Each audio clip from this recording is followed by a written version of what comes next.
What happens when one of Oliver Queen's greatest foes unlocks powers the likes of which he never thought possible? Well, let's hop to the pages of Green Arrow issue number 48 and find out for ourselves, shall we? Alrighty then, so this is the first new issue in a brand new arc brought to us by the writers of Gotham Garage. I never got a chance to read that digital series, but it looked cool, I heard good things, and I'm interested to see what they do here. As we join the comic, Black Canary is singing a sweet little song to Green Arrow while he's out on patrol. Yeah, remember that when Dino was actually a rock star back during the DCU era? These writers clearly remember. In fact, this first issue is filled with a ton of different callbacks and references that prove this new creative team actually did read what came before. That also makes it even sadder when we realize this was also announced to be the final Green Arrow story arc before, well, the book is cancelled and potentially turned into something else no one really knows yet. Now, Ollie says things have been getting more and more dangerous in Seattle as of recently. In fact, it's looking a lot like Gotham. If it's not the several muggings a night he has to stop, it's the people who decide to vandalize buildings with Molotov cocktails while also arguing with Ollie about how that falls legally. Then of course there's all the strife our hero is fighting with in his personal life. It's clear Ollie still hasn't gotten over the death of Roy Harper, thank you heroes in crisis. And he reminisces about the old days, including one of the first battles they had with Count Vertigo, wherein Roy actually managed to take the bad guy down. Keep that in mind because it will be important later. And by later, I mean right now. You see, Count Vertigo could have gotten out of prison a long time ago. He has royal money, the best lawyers, but no, he wanted a long stint in jail. Because he wanted no external distractions while he mastered the true potential of his cybernetic implant that allows him to induce vertigo. And apparently the true potential of vertigo is being able to twist the city with your mind into an MC Escher painting. Okay, that kinda makes sense, I guess. GA and BC get called in by the city to deal with the problem. However, their new Aerojet, which we saw at the end of the previous issue, again, good job paying attention, can't make it all the way there and they have to go on foot. It's there they run into one of the vandals from the previous night. At first, they thought this person was attacking people, but no, they're actually helping people escape. This person goes by the name Jace Riot, and they're the new woke superhero on the scene. In fact, they're so woke, Riot ends up reading the Riot Act to Oliver Queen. Hey man, you used to be cool, Green Arrow, you used to be down with the struggle, man, but now you're always hanging out with your rich Justice League friends, man. It's like every time I get invested in you, man, you change on me. Okay, well now you just sound like every Green Arrow comic book fan out there. Our heroes have no time to argue, even though Ollie loves that. They have to go deal with Vertigo. And as you might imagine, transversing his twisted nightmare of a landscape is pretty difficult, and they end up getting themselves caught. Green Arrow is sure to make fun of the fact that it took Werner this long to figure out he could do all this just with one little teeny tiny cybernetic implant. So, you know, you definitely can't accuse the story of not being self-aware, can you? Here's the major twist though, the thing you probably didn't see coming. Count Vertigo's bone is not with Ollie. No, the bone Count Vertigo has to pick is actually with the one who originally defeated him in this new retcon timeline, and that is Roy Harper. Only because he's been in prison, Vertigo has no idea that his white whale Roy is dead, and this revenge quest is also dead in the water. So that was Green Arrow issue number 48, everybody, and overall I did enjoy it. It was pleasant. They shine a nice light on the supportive personal relationship that Dinah and Ollie have. Although, not to look too far ahead, given what I've read in the solicitations, I feel that that's intentional to try and soften the blow of a breakup that will be coming down the line. I do appreciate Green Arrow fighting actual Green Arrow villains again, and some writer remember that, oh yeah, next to Merlin, Count Vertigo is his most important foe, yes?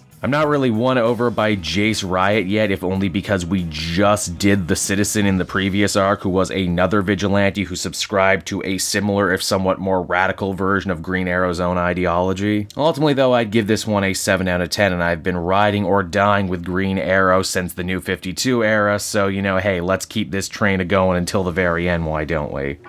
Hey there everyone, it's your old pal Cape Joel again, and I want to thank you so much for watching to the end of the video. I hope you enjoyed it, and if you did, why not check out some of these other videos I have available from the channel. Then you can follow me on Twitter and Facebook at Cape Joel, so you're always up to speed on what I'm doing next. And hey, if you really like what I do, you might want to pick up a Cape Joel shirt. Yes, that's right, I have my own merch store over at TeePublic. Check out for great designs like my little Cape Man, stuff from the comic multiverse, fun stickers, in-jokes, we got it all over at the TeePublic TeePublic store. You can check it out right now. And I will be sure to see you all again next time. Bye-bye.